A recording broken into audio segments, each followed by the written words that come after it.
Assalamualaikum warahmatullahi wabarakatuh, teman-teman. Selamat datang kembali di Dollar Hunter.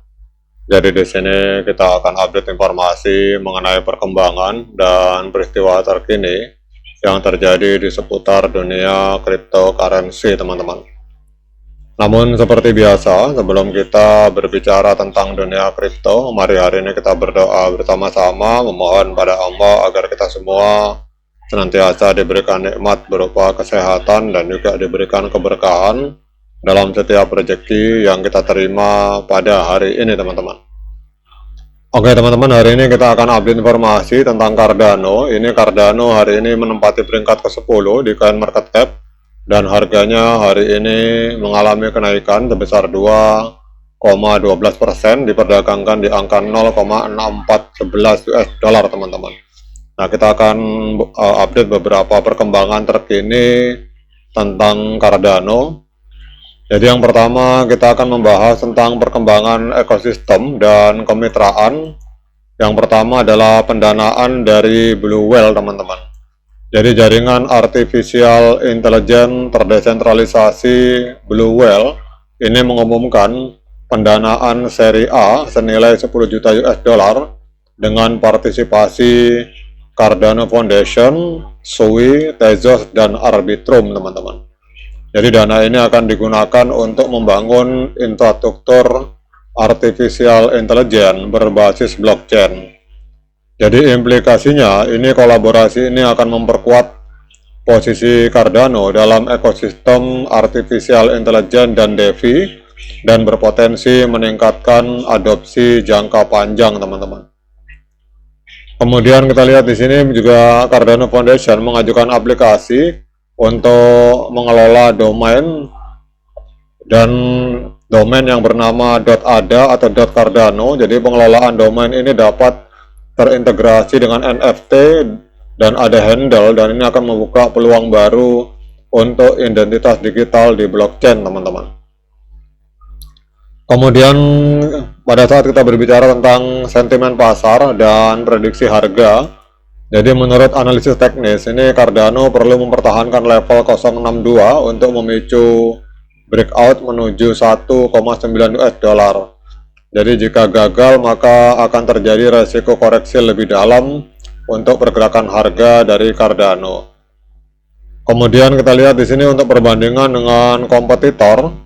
Jadi Sui itu disebutkan itu mengungguli Cardano dalam hal pengguna aktif, kemudian volume DEX dan juga pendapatan jaringan. Meskipun kapitalisasi pasarnya lebih rendah, di mana Sui hanya 9 miliar US dollar, sementara Cardano mencapai 15 miliar US dollar, teman-teman. Kemudian yang berikutnya kita di sini membahas tentang peluang ETF spot Cardano. Analis memperkirakan 40% kemungkinan persetujuan ETF spot Cardano oleh SEC dengan batas waktu akhir 23 Oktober, teman-teman. Jadi jika disetujui ini akan menjadi ETF cryptocurrency ketiga setelah Bitcoin dan Ethereum. Kemudian yang berikutnya kita berbicara tentang perkembangan inovasi dan teknologi. Jadi proyek infrastruktur Bitcoin OS atau BOS berkolaborasi dengan Cardano untuk membangun jembatan lintas rantai. Ini memungkinkan aset Bitcoin dipergunakan secara langsung di dalam DeFi Cardano tanpa wrap token, teman-teman. Namun ada juga resiko dan tantangan. Jadi ada juga kritik dari komunitas. Beberapa akun seperti CHL 2016 menyatakan skeptisisme terhadap keberlanjutan jaringan Cardano dan menyebut bahwa Cardano ini berpotensi untuk berhenti beroperasi seperti pada proyek-proyek gagal lainnya, teman-teman. Ini adalah kritik dari yang ada di akun Twitter. Kemudian juga adanya persaingan stablecoin. Jadi stablecoin DJET yang berbasis Cardano ini sempat kehilangan peg 1:1 terhadap US dollar selama 5 jam sebelum akhirnya kembali pulih, dan ini menyoroti adanya volatilitas dalam ekosistem DeFi Cardano, teman-teman. Namun kesimpulan analisis hari ini bahwa Cardano menunjukkan momentum positif dalam kolaborasi teknologi artificial intelligence dan cross-chain, dan juga adanya potensi regulasi ETF tetapi menghadapi tekanan teknis di level 0,62 US dollar teman-teman. Nah, sekarang kita akan lihat secara teknikal teman-teman. Jadi kita lihat di sini untuk Cardano, kalau kita berbicara time frame bulan, ini trennya masih tren penurunan teman-teman, karena harga ini masih berada di bawah EMA 13 dan EMA 21. Kemudian untuk time frame mingguan juga sama, trennya masih tren penurunan, karena kita lihat harga berada di bawah EMA 13 dan EMA 21. Kemudian untuk time frame hari juga sama teman-teman. Jadi walaupun kita lihat tadi di sini harga dari Cardano mengalami kenaikan 2,13%, tetapi kalau secara teknikal kita lihat tren di time frame bulan, time frame minggu, dan di time frame hari itu trennya masih tren penurunan teman-teman. Kemudian kita akan lihat secara technical dari trading view teman-teman. Kita akan lihat sinyal dari trading view. Yang pertama kita bicara time frame bulan. Jadi ini kalau kita lihat untuk time frame bulan, rata-rata pergerakannya ini lebih banyak penjualan, dan untuk osilator pembelian, tetapi gabungan antara osilator dan rata-rata pergerakan ini rangkumannya adalah netral teman-teman. Jadi kita lihat di sini untuk Cardano ini masih netral untuk time frame bulan, artinya wait and see.